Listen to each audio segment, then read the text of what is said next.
ये कहानी है एक छोटे से गांव जौनपुर नामक गांव की। जौनपुर नामक गांव में एक अंकित नाम का एक हट्टा गट्टा और बलवान और एक समझदार लड़का रहता था। अंकित अपने गांव में अपने बूढ़े पिता और जवान बहन के साथ एक छोटे से झोपड़ी में रहता था। अंकित एक गरीब घर से था और अंकित के पापा जन्म से बहुत गरीब थे। अंकित के पिता एक किसान थे। अंकित के पिता के पास एक छोटा सा और एक बंजारा छोटा सा खेत का टुकड़ा था। उसी छोटे से गांव जौनपुर में एक प्रिया नाम की एक लड़की रहती थी। प्रिया अपनी पढ़ाई पास के शहर में कर रही थी। प्रिया करीबन 2 साल बाद वापस अपने गांव लौट आई थी। प्रिया भी अंकित की तरह एक छोटे से गरीब घर से थी। प्रिया के घर में उसके पिता के सिवाय उसके साथ कोई नहीं था। प्रिया के पापा भी अंकित के पापा की तरह एक गरीब किसान थे और उनके पास अंकित के पापा के पास से भी कम जमीन थी। अंकित एक दिन अपने घर से अपने कुएं की ओर गांव के रास्ते से गुजरते हुए जाता है। अंकित अपने कुएं पर पहुंचकर खेत पर खड़े अपने पिताजी के पास जाता है और बोलता है कि पिताजी, आज मैं खेत पर आया हूँ। तभी अंकित के पिताजी अंकित से बोलते हैं कि हाँ अंकित बेटा, तुम अपनी 4 साल की पढ़ाई करने के बाद इतने लंबे समय बाद तुम अपने कुएं पर आए हो। और अंकित बेटा, तुम्हें कोई पर आने पर कोई तकलीफ तो नहीं हुई? तभी अंकित अपने पिताजी से बोलता है कि अरे नहीं मेरे प्यारे पिताजी, मुझे आने में कुछ भी तकलीफ नहीं हुई है और मैं कुएं पर इसलिए आया हूँ कि आप थक गए होंगे तो आप घर पर चले जाए और मैं खेत संभाल लूंगा। तभी अंकित के पिताजी अंकित से बोलते हैं कि अरे अंकित बेटा, अभी भी मैं नहीं थका हूँ और जब मुझे ऐसा लगने लगेगा तो मैं तुम्हें बता दूंगा। अभी तो तुम मेरी चिंता मत करो और घर पर चले जाओ। घर पर तुम्हारी बहन अकेली होगी और वह तुम्हारा इंतजार कर रही होगी। तभी अंकित अपने पिताजी से बोलता है कि हाँ तो पिताजी, आप बोल रहे हैं तो मैं घर पर चला जाता हूँ और जब आपको ऐसा लगे कि आप थक रहे हैं तो आप मुझे बोल देना, क्योंकि आप बहुत बूढ़े हो चुके हैं और आपसे ज्यादा दिन काम नहीं होगा और अब आपको आराम करना चाहिए और मुझे काम। तो पिताजी, अपने घर पर जाता हूँ, बहन मेरा इंतजार कर रही होगी। अंकित अपने पिताजी को ये बात करके गांव की तरफ निकल जाता है और इधर प्रिया भी अपने पिताजी के पास खेत पर पहुंच जाती हैं और अपने पिताजी से बोलती है कि पिताजी, अब आप बूढ़े हो गए हो और आप से ये खेत का काम अब नहीं होगा और अब मेरी पढ़ाई भी पूरी हो चुकी है और अब आप आराम कीजिए और मैं ये खेत का काम कर लूंगी। तभी प्रिया के पिताजी प्रिया से बोलते हैं कि अरे प्रिया बेटा, मैं बहुत भाग्यशाली हूँ कि मुझे तुम्हारे जैसी बेटी मिली है और प्रिया बेटा, तुम्हें मेरी चिंता करने के लिए धन्यवाद। प्रिया बेटा, तुम मेरी चिंता मत करो, मैं कर लूंगा। अभी तो मैं 4-5 साल और खेती कर सकता हूँ। और प्रिया बेटा, तुम तो लड़की हो और लड़कियां खेती नहीं करती है और तुम्हारी शादी की उम्र भी हो चुकी है, तो मुझे तुम्हारे लिए लड़का भी ढूंढना है। तो प्रिया बेटा, अब तुम घर पर जाओ और मेरे लिए खाना बना देना, मैं अभी आ रहा हूँ।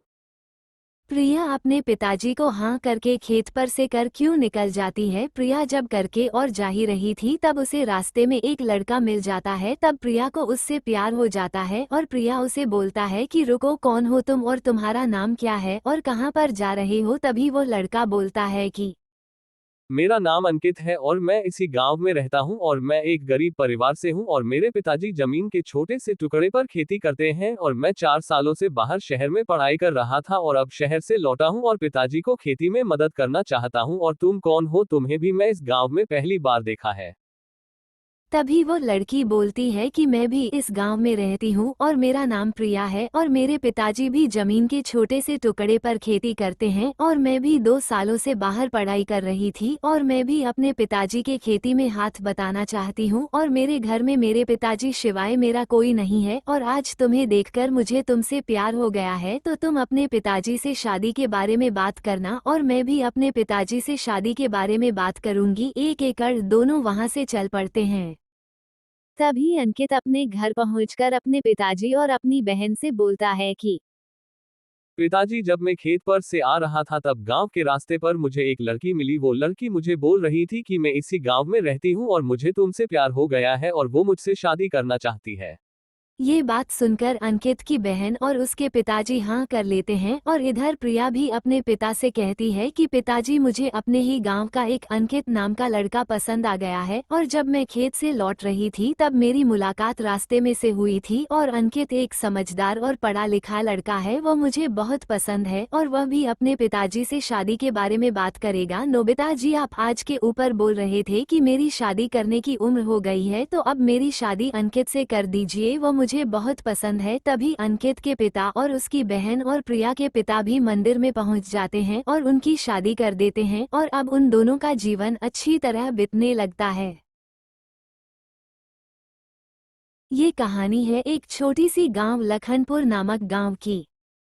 इस गांव में एक अंकित नाम का एक समझदार और वफादार लड़का रहता था। गांव में अंकित जैसा चतुर और समझदार लड़का कोई नहीं था। अंकित अपने गांव के किसानों को शहर की नई नई टेक्नोलॉजी के बारे में बताता था और फिर वापस अपने घर की तरफ लौट जाता था।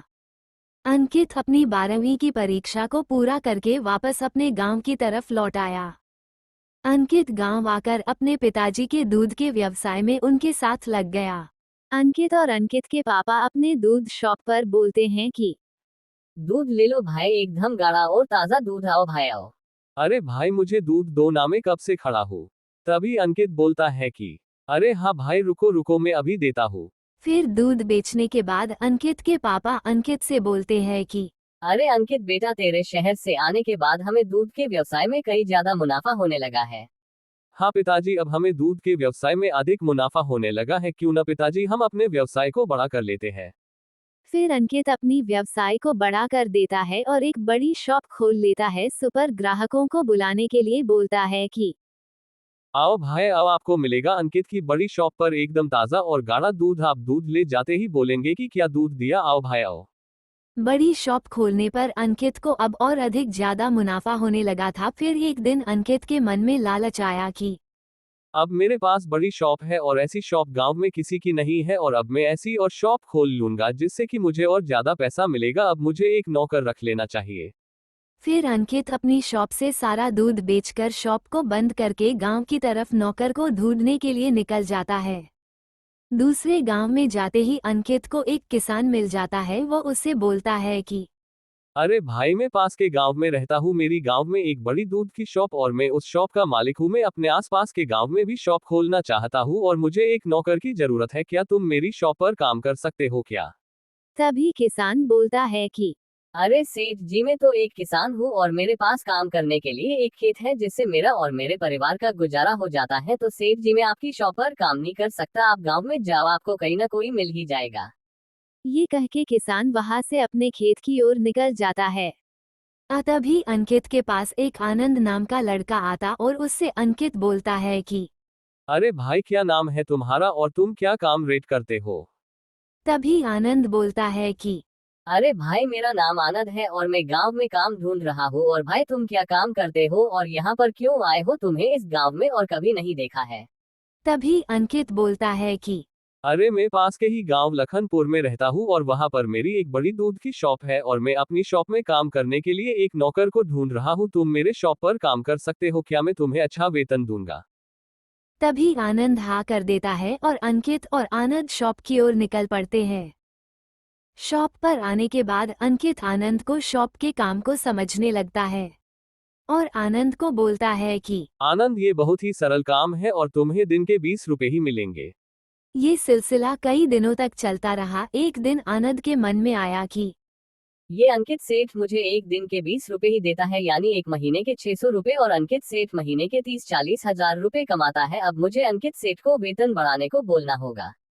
तभी अंकित उधर से आ जाता है और आनंद अंकित से बोलता है कि अरे अंकित सेठ, मैं तुम्हारे था यहाँ कई दिनों से काम कर रहा हूँ और आप जो वेतन देते हैं उससे मेरा गुजारा नहीं होता है। तो अंकित सेठ, आप में वेतन बढ़ा दीजिए। आनंद, मैं तुम्हारा वेतन बढ़ा दूंगा तो मैं क्या करूंगा? आनंद, तुम्हें काम करना है तो करो, वरना रहने दो, मैं और किसी को भी रख सकता हूँ।